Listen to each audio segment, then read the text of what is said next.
Hey there, everybody. Jeff Clark here again. This is pre-calculus, but we're into trigonometry right now. And we're going to take a look at the unit circle. For some of you, it's in your textbook, section 4.2. For the others that are just looking at it, it's unit circle trigonometry. And let's take a look.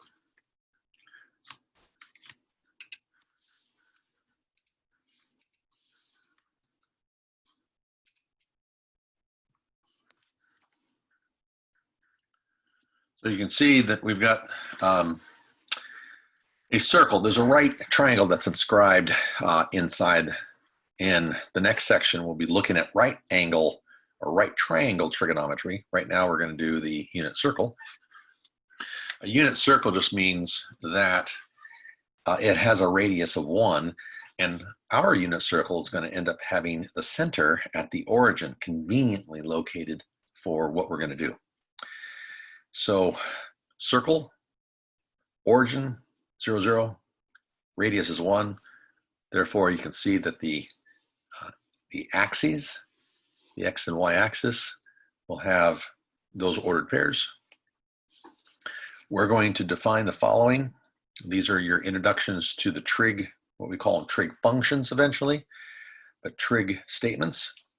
We're going to let the y component.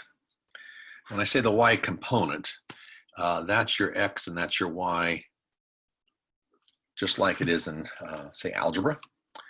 So the y part of it is going to be equal to sine of some angle. We're going to be talking about where those angles are. In the previous video, you saw that angles could be identified either as degrees or radians.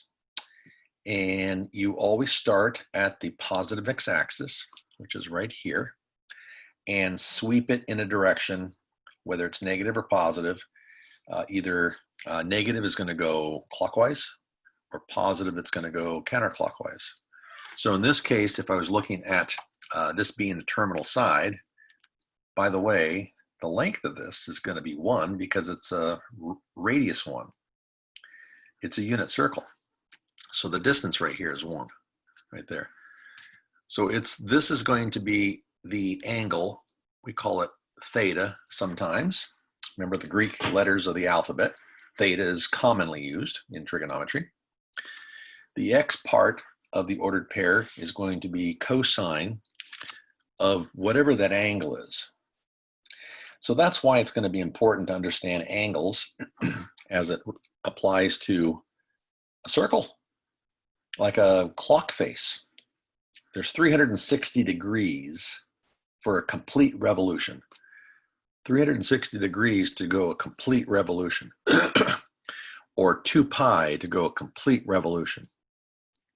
Some of you remember algebra formula, that the distance around is called the circumference of a circle. So maybe you say the capital C for circumference is 2 pi r. That's the formula for the circumference of a circle. If r is 1, which it is, then the circumference distance is 2 pi. So that's another illustration about the angle. The angle here is going to be all the way around, is going to be 360 degrees, which is equivalent to 2 pi with radius 1. Then the ratio, after we've identified x's cosine, or cosine of the angle, theta, y is the sine of that same angle. Then we're going to define something called tangent. TAN is an abbreviation for tangent. Cosine is spelled C-O-S-S-I, said it wrong, too many S's, C-O-S-I-N-E. That's how you spell cosine, S-I-N-E. You don't pronounce that sin, it's sine. Tangent, T-A-N-G-E-N-T. And then we have what we call reciprocals. So the reciprocal of y is 1 over y. The reciprocal of sine theta is 1 over sine theta. And we're going to call that CSC, is abbreviated for cosecant. Cosecant.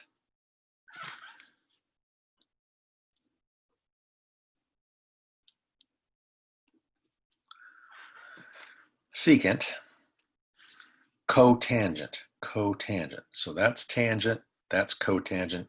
They're reciprocals of each other. So for instance, if I see this inscribed triangle in a circle that looks like this,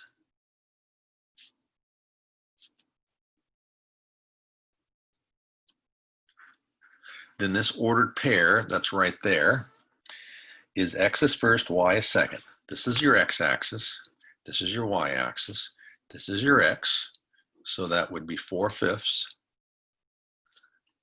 and that's your y, which is positive 3/5. It's a quadrant number 1.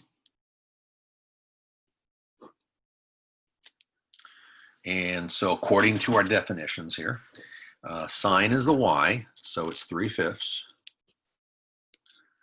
Cosine is the x, 4/5. Okay, tangent is y over x. You can see this tangent right there, y over x. Now when I do y over x, I'm going to go 3/5 divided by 4/5. Which in algebra, you know that when you divide by a fraction, you always flip it, take the reciprocal, flip it, and multiply it to the top fraction. You know that already. Being in a course like this, the assumption is you've had advanced algebra. So that's a no-brainer for you right now. So the result of this, tan theta, is when you've got 3/5 times 5/4, 5s go away, so 3/4.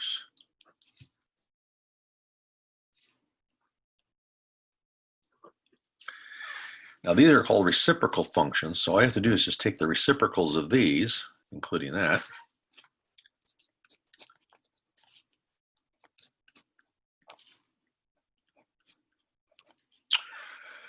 and those are the values. And you might say, I don't know what you're talking about, because how do you check it? You can't. You have to accept that these are the definitions right here. You can't right now. Eventually you can, but you can't right now. Those are the definitions. The only thing is right here, here's your theta. If only you knew your theta, then you could check it, but right now we don't know our theta. And by the way, being this is 1, the Pythagorean theorem indicates that you've got a squared plus b squared is equal to c squared, or x squared plus y squared is equal to r squared. So you've got a squared plus b squared is equal to c squared. Again, that's not an unfamiliar or strange formula. All of you had to have it at some stage before this course. Or if you did the variables x and y, so you got x squared plus y squared is equal to r squared. And it turns out that that is the equation of a circle centered at the origin with radius r. So those of you who've had a geometry class, which most of you had to have had a basic geometry class prior to this as well. Not all of you, depending on which, let's say, country you came from, you might not have had a geometry. But here at least in California, where I'm teaching from, all high schools have a form of geometry class. So you've seen it. Otherwise, you wouldn't be in this class. This is an equation of a circle. This is a unit circle formula or equation. Centered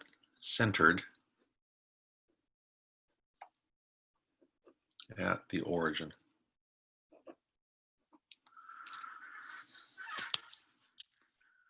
Okay, turn the page.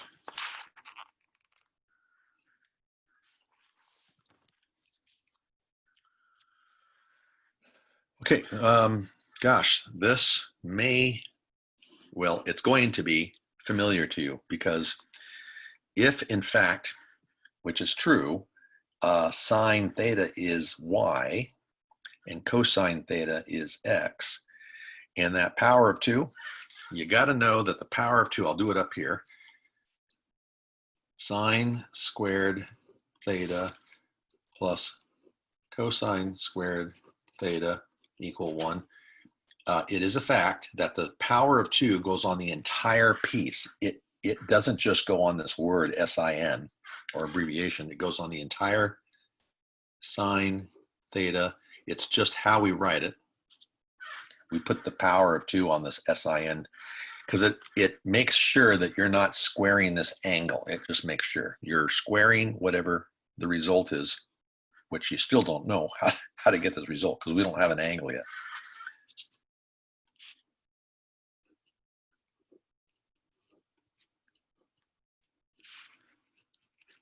So since sine theta is y, you go y squared, cosine is x,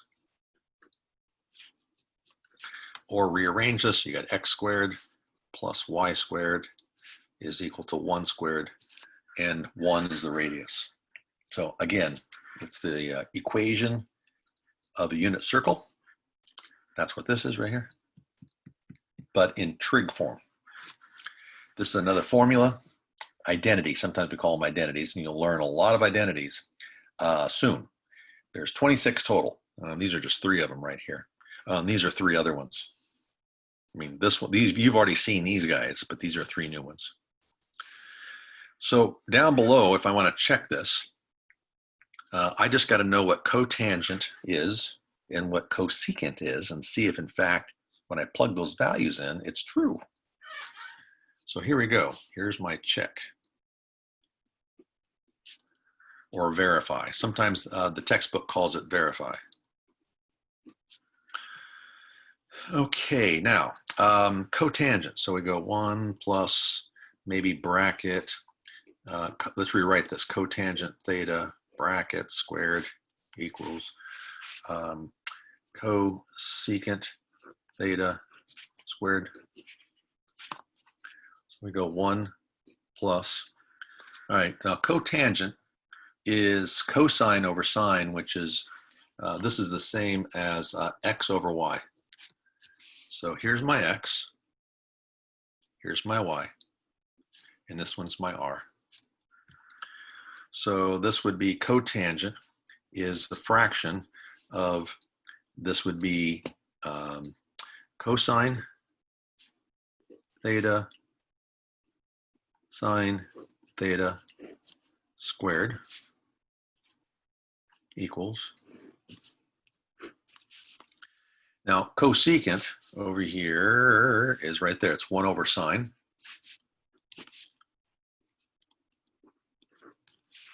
Squared.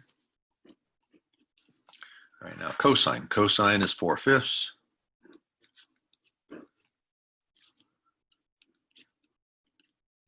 Sine is 3/5 equals 1 over sine is 3/5.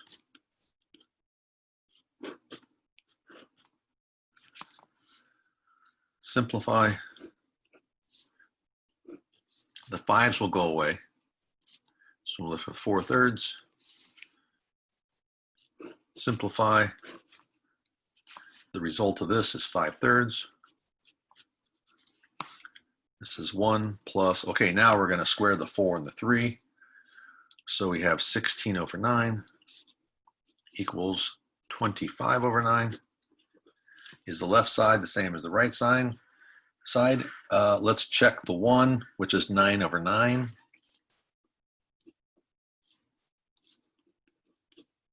Oh, yep, sure enough, it's the same. So it works. It works, the formula works. Okay, so I'm done with that page. There is more. This is the end of your part on 4.2 on right angle trigonometry, part 1.